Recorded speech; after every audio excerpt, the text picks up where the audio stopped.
My name's Angela Rodriguez. I work with Dr. Lamb in Plano, Texas, and today I'm going to be going over surgical assistant duties.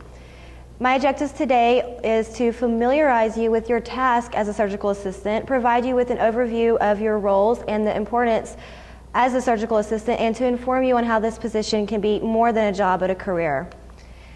Some of the tasks that you will be responsible for are setting up the surgery room, assisting the surgeon during the procedure, dissecting and placing those grafts, cleaning the surgery room, sterilizing the instruments, inventory, patient follow-up, as well as other tasks.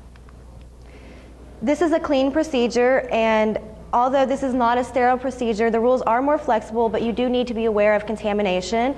The 4 areas in our surgery center are the back table, the patient chair, the cutting station, and the surgical tray. So the back table, you'll be getting that ready for the procedure. You need to have things like the local anesthetic and the things that they'll be drawing up the tumescence, as well as instruments that you might be using throughout the day. The patient chair, this is basically, we need to protect the chair so that it doesn't get soiled, and also the patient's going to be there for a long time, so we typically put a pillow for them to sit on so that they can be comfortable as well. You will also be responsible for setting up the cutting stations, whether it's a microscope or for some people they use the magnifying lens. You'll also be getting your spray bottles, all of the instruments that you will be using throughout the day, as well as the thing that you will be using to store your grafts in. The surgical tray, this is where you're going to have the instruments for the surgeon to use for harvesting the donor strip, as well as doing the suturing. And some of the importance that you need to remember while setting up the room is you need to facilitate teamwork. So working together with your teammates is very important. Avoid chaos. It makes things easier for everybody. You establish an effective and productive setting, and you feel better at the end of the day because you feel like you've accomplished a good job. You've done a good job and you've kept everything the way you need it to be. And you're present and you anticipate the procedure. Assisting the surgeon, you will be keeping the patient in a steady and safe position. You're keeping the operating field clean so that nobody's getting hurt and the doctor can see what he's doing. And you're also going to be handing your instruments to the physician if you want to do this in a safe and productive manner, okay? And some offices, your job might also include administering the local anesthesia depending on your role. What you're going to be doing, you're going to be facilitating the physician's work. This enhances the experience, and you provide safety not only for your patient, but also to the doctor and yourself, and you get ownership of the care that you're providing. You will be doing also graft dissection. In graft dissection, that's where you're separating the tissue into your grafts. You need to have all of your supplies that you're going to be needing for that day. So you're going to get your blade handles, your forceps, extra blades, hemostats, or blade removers, whichever works best for you. You're going to want to have your pen and paper there for the day so that you can keep up with your grafts, so that you know how many you're doing.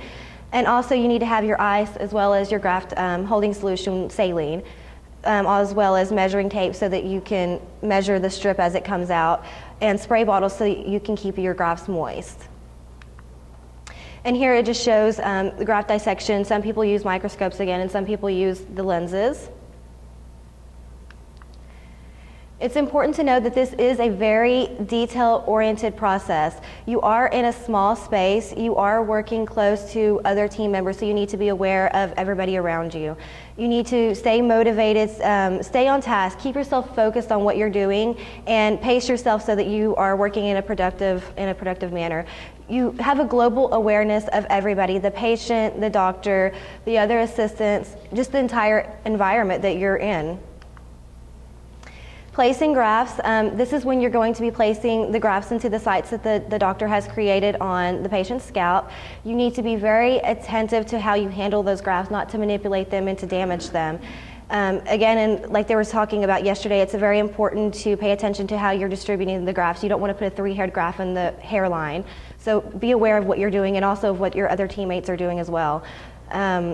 be attentive to your patient. They're not always going to tell you that they're feeling pain. So, ask them frequently throughout the day, do you need to stretch? Are you feeling anything? And then also be aware, like she said yesterday, if they're bleeding, sometimes that's a sign that they could be feeling pain. So just be aware of that.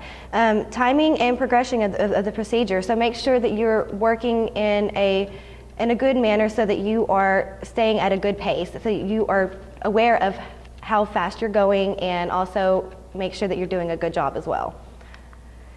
Here it just shows graft placement. You see the girl on the left, and she's, as we were telling you yesterday, you kind of pull and the other way you push. It just shows different positions.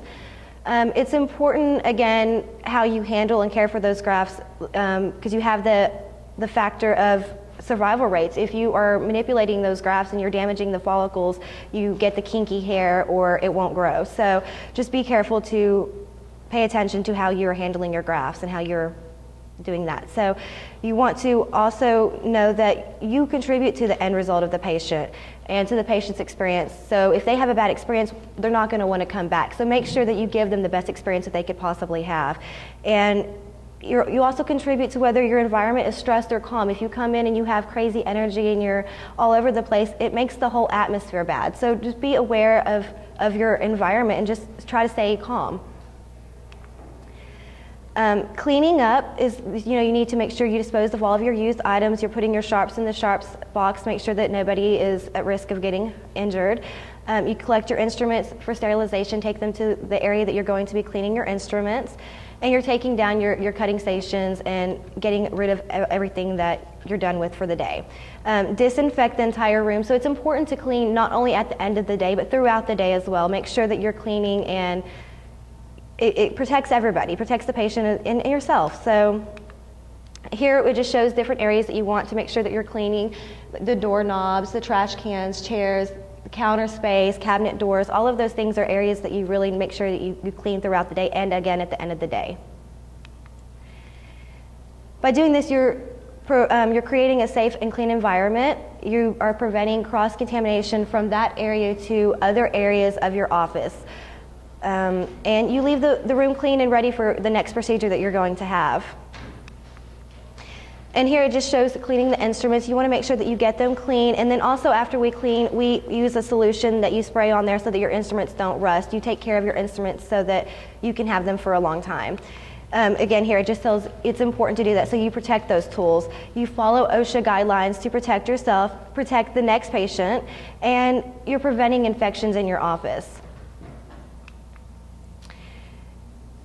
For supplies and inventory, some people will be responsible for that in your office, and sometimes your manager will be responsible for that. Either way, you need to have a list of the supplies that are needed for your procedure, and you get aware of what materials and supplies that you're going to be needing for your procedure, so you get a more familiar feel of what you need.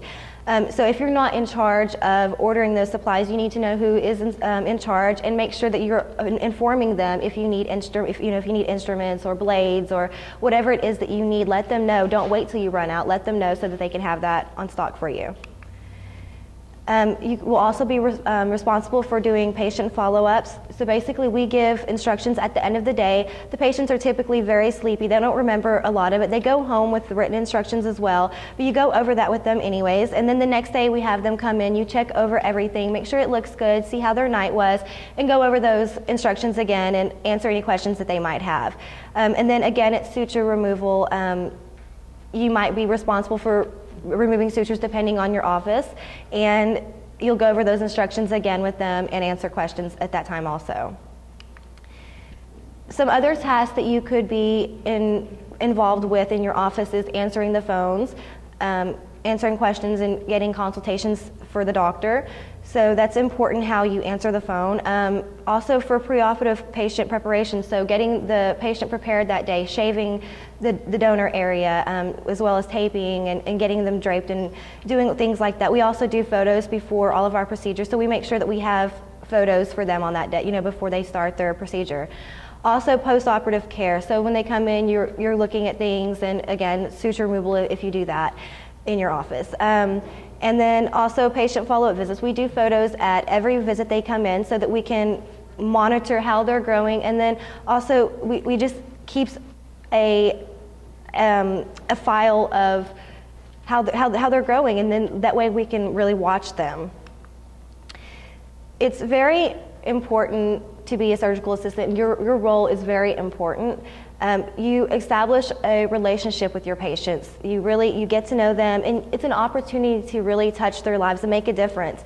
You provide them with support, and you share that knowledge with them, and you're building and securing for a future business, because their experience it means the world, because they're going to go out and tell all their friends, and this is what I had done. If they had a bad experience, their friends are not going to want to come to your office. So make sure that everything that you are doing in your office is making that experience good for them.